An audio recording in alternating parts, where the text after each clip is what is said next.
Hey, it's your buddy Peace and Harmony with you here today. We're focusing in a little bit more on the personality disorder of the psychopath. I've received a number of different inquiries to discuss and talk a little bit more in depth on the psychopathic personality disorder. Essentially, an antisocial personality disorder is defined by the DSM-5R, the Diagnostic Statistical Manual that is used by mental health professionals to diagnose and treat personality disorders, mental health disorders, and the like. So when we talk about psychopathy, really it's in the same branch, if you will, or the same diagnostic category as narcissism. Borderline, the antisocial personality disorders, they're all kind of in that same cluster. So in terms of the psychopath, one of the most presenting characteristics is really their lack of conscience. Based on their neurology, based on the regions within the brain that process things somewhat differently than normal or healthy people, it really keeps them very focused on what it is that they want, which is very self-serving in nature, but yet without a conscience. So it means that they will be very comfortable or have no fear, no flinching, no regard for others to get what they want. So in terms of trespassing, very normal societal boundaries, rules, laws, regulations, they feel very comfortable bypassing this. And this can take the form of business pursuits, personal relationships, family dynamics, things of the like, where we see this violation of others.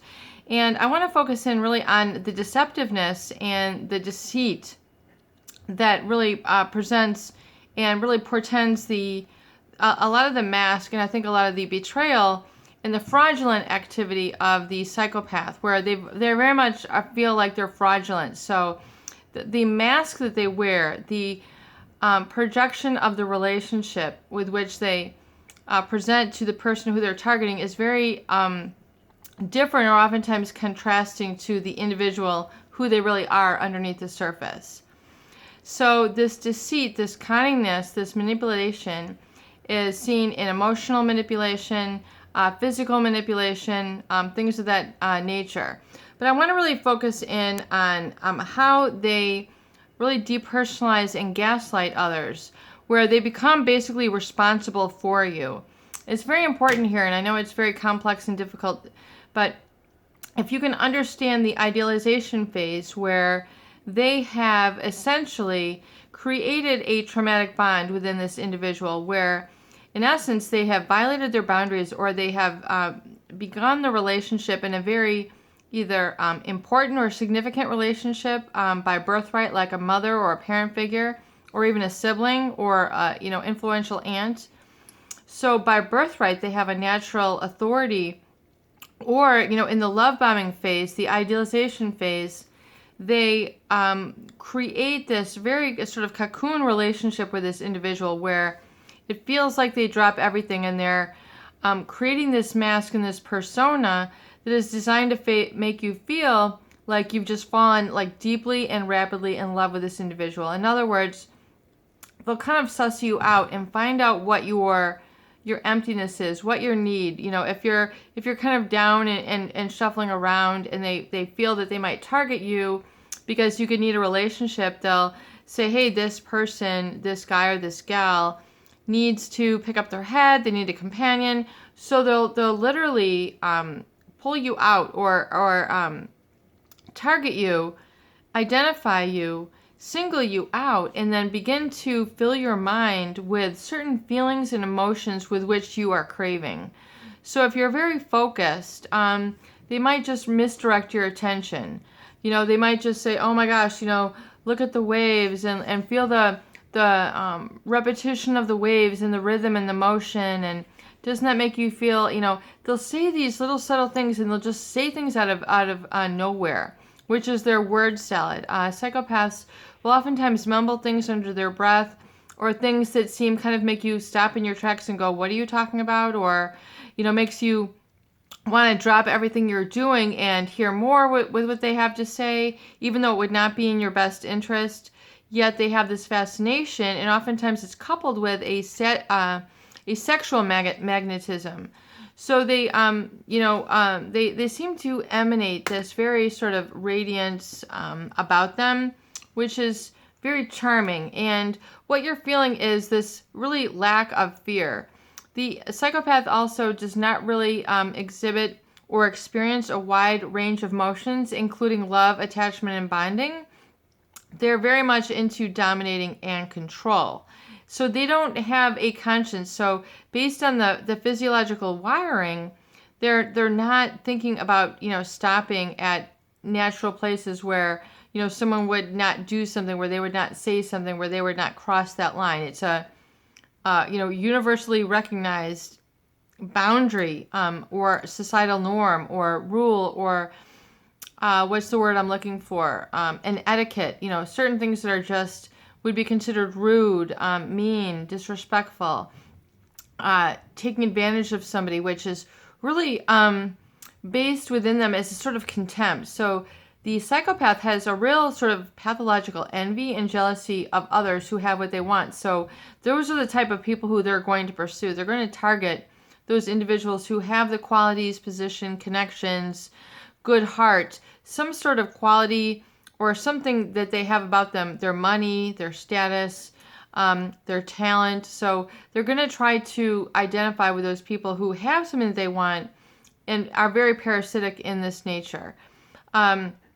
So when we talk about the love bombing phase, it's very interesting to see how this works, because they're going to engulf you with certain odd quips and sayings, things that make you go, but they make you want to hear more. And then, you're fascinated to see, but then they have your rapt attention.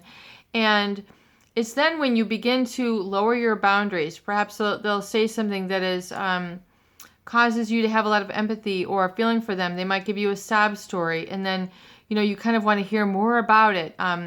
They've suffered this, they've suffered that. And then, so you then kind of feel like the total distraction, but coupled with delight, coupled with pleasure. So you, in a sense, feel like you're abandoning yourself, which is the very first problem or mistake, because really the victims, they're not in perception of their own best interest. They're not really keyed into the boundaries where they should say stop, or this is not right, or I should draw the line here. This does not feel right, or this is, but it's then disguised with this too good a feeling relationship, where the relationship just feels too good. They might take you out. They might plan a trip. They might talk to you about things that no one has talked about before. So you feel, wow, this person is really different. Or look at this person. They never flinch. They seem to not be afraid of certain things that you should be afraid of, and they're just not afraid.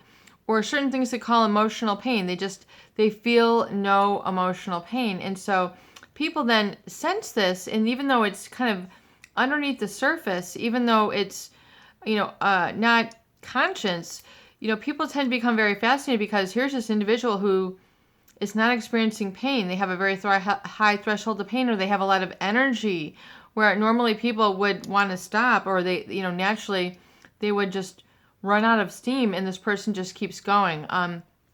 So in this idealization phase is coupled then with this pleasure. So people really fall for them with kind of a disregard for themselves.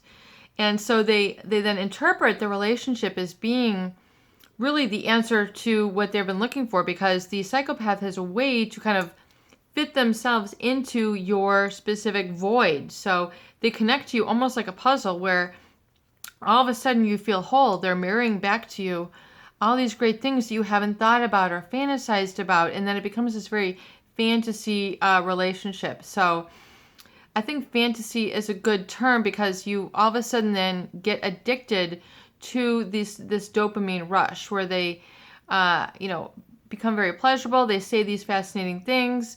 And then, they might make you laugh. They might make you feel less anxiety. They make you feel very comforted. And especially when they give you that rapt attention in the beginning, when they're love bombing, they're really sizing you up. They're really listening to your needs, your voids, your whole, things like that. They're not looking to kind of give you a respectful interaction. they're kind of sussing out your voids, and they're connecting to you there, but then they're going to flip it around and then devalue you and discard you. So the very euphoric sort of this blissful relationship, or the relationship that seemed to be the answer to your prayers, or really the overall, this person seems to be the total provider. This person seems to be the perfect lover, the perfect business partner, the perfect this, the perfect that. You're just saying, you're playing perfect in your mind. So you're not really cognizant to the violations of your boundaries, or you're letting it slide. You're just becoming slowly addicted to them, and then violating your own needs, norms, and really trust of yourself, because you then give yourself over to this individual. So it's very important to understand, I would say, how this is set in, how the idealization is set in through the quips that they say, the way that they over-sexualize, the way that they break you down through a lot of distraction. And they might talk a lot when you're supposed to be focusing. They might touch you inappropriately when you're supposed to be doing something else. So they're constantly getting your attention, and this becomes a prompt for you to, chronically and accumulatively getting off of your own main focus. And this is, again, very pleasurable, because it's getting you to kind of abandon yourself and become irresponsible. You're allowing this person to take responsibility for you, which is, of course, not the good thing to do, because you have to be responsible and accountable to yourself. You're responsible for your emotions. You should not live your life constantly reacting. You should come from a place of stability, knowledge, and wisdom, and react, but not just respond. And the psychopath really, banks a lot on a lot of this reaction to them, the shock, stories, etc. So that's where they get people really hooked. So be careful of that. If you've experienced this, you need to separate and get back to really square one, identifying yourself, your reality, your affirmations. You're getting back to your key strengths, knowing what those are, and being okay with those, and not making, not feel like, because I think what also happens is a lot of people tend to then distrust other people after experiencing these. So get trust for yourself back, and trust for your judgment, and realize that you did nothing wrong, that this individual had just overwhelmed you, played you, and the con and manipulation is just part of who they are, but not everyone is that way. So learn that those boundaries, that self-protection, your feeling of normalcy will return, and you won't feel so reactive and have that those flashbacks, the dreams, that very intrusive thoughts that comes after being psychologically manipulated. Peace and harmony with you here today. I hope these videos do help. Please share and please subscribe for more great tools, videos, discussion, and support.